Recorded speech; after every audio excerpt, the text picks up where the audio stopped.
बिहार की सियासत इस वक्त अपने चरम पर है। गठबंधन की जोड़ तोड़, टिकट की खींचतान और प्रचार के बीच आज वह दृश्य सामने आया जिसका विपक्ष को सबसे ज्यादा डर था। जिस नाम से विपक्ष के खेमे में बेचैनी फैल जाती है वह नाम है योगी आदित्यनाथ। आज बिहार की धरती पर हिंदुत्व के सबसे बड़े ब्रांड, राष्ट्रवाद के सशक्त प्रतीक और सनातन धर्म के मुखर रक्षक उत्तर प्रदेश के मुख्यमंत्री योगी आदित्यनाथ ने जब बिहार की धरती पर कदम रखा तो पूरा माहौल जय श्री राम के नारों से गूंज उठा। पटना के दानापुर और सहरसा के सभाओं में उमड़ी भीड़ ने साफ कर दिया कि बिहार की जनता किसे इस बार चुनाव में चुनना चाहती है, किससे उम्मीद रखती है और किसके भाषण में उन्हें अपने धर्म, अपनी आस्था और अपने राष्ट्र की झलक दिखाई देती है। कहा जा रहा है कि प्रधानमंत्री नरेंद्र मोदी, गृह मंत्री अमित शाह और रक्षा मंत्री राजनाथ सिंह और आरएसएस के शीर्ष नेतृत्व ने मिलकर इस बार बिहार चुनाव के लिए एक नया ट्रम्प कार्ड निकाला है। वो ट्रम्प कार्ड है योगी आदित्यनाथ। एनडीए के रणनीतिकार मानते हैं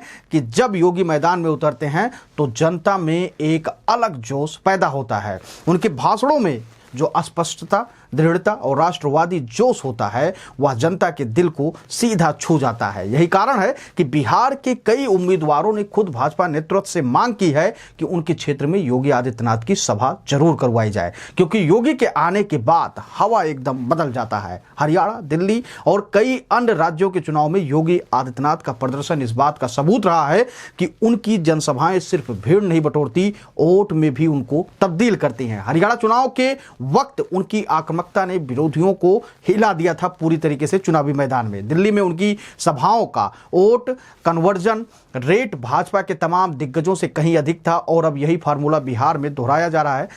दानापुर और सहरसा की सभाओं में योगी का भाषण सिर्फ चुनावी नहीं था या वैचारिक था। उन्होंने कहा कि जो लोग पूछते थे राम मंदिर कब बनेगा, उन्हें अब जाकर जवाब मिला है कि जब संकल्प सच्चा हो तो असंभव से भी कार्य संभव हो जाता है। इसके साथ ही योगी ने लालू प्रसाद यादव और उनके परिवार पर तीखा हमला बोलते हुए कहा कि 2004 और 2005 के पहले कोई नहीं भूल सकता उन दिनों को जब अपहरण, अराजकता और जंगल राज का वह दौर था, जब अपराध शासन से बड़ा था। उनका यह संदेश साफ था कि विकास, धर्म और राष्ट्रवाद का मिश्रण ही बिहार की नई दिशा को तय करेगा। राजनीतिक गलियारों में चर्चा है कि भाजपा ने अब एक त्रिदेव रणनीति बनाई है।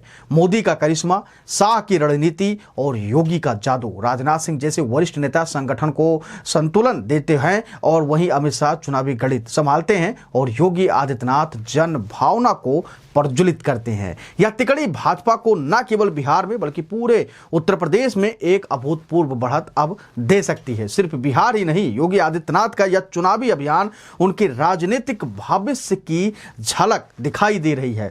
पार्टी सूत्रों के मुताबिक बिहार चुनाव के बाद योगी का कद और पद दोनों बढ़ सकता है। उत्तर प्रदेश में संगठनात्मक फैसलों पर भी उनका प्रभाव और गहरा हो सकता है बिहार चुनाव के बाद। और 2029 की दिशा में जो चर्चाएं धीरे धीरे उठने लगी हैं उनमें यह कहा जा रहा है कि योगी आदित्यनाथ अब सिर्फ मुख्यमंत्री नहीं बल्कि भविष्य के राष्ट्रीय नेतृत्व के रूप में भी उभर रहे हैं। बिहार की मिट्टी में जो लहर उठी है वह केवल विधानसभा की सीटों का हिसाब नहीं होगा। यह लहर वैचारिक है, राष्ट्रवाद, सनातन और सुशासन की। अगर यह रफ्तार बनी रही तो यह चुनाव सिर्फ नीतीश, तेजस्वी या गठबंधन की राजनीति नहीं तय करेगी बल्कि यह आने वाले वर्षों की राष्ट्रीय दिशा भी तय कर सकता है। और उस दिशा में सबसे आगे खड़े होंगे उत्तर प्रदेश के मुखिया योगी आदित्यनाथ, जो आज बिहार में हिंदुत्व और राष्ट्र की एक नई और मुखर आवाज बन चुके हैं। वहां की जनता योगी के नाम की रट लगा ली है। वहां के जो प्रत्याशी हैं एनडीए के, वो लगातार इस बात की मांग कर रहे हैं, खास करके योगी आदित्यनाथ की, कि वो हमारे यहाँ आए, रैलियां करें, जनसभाएं करें।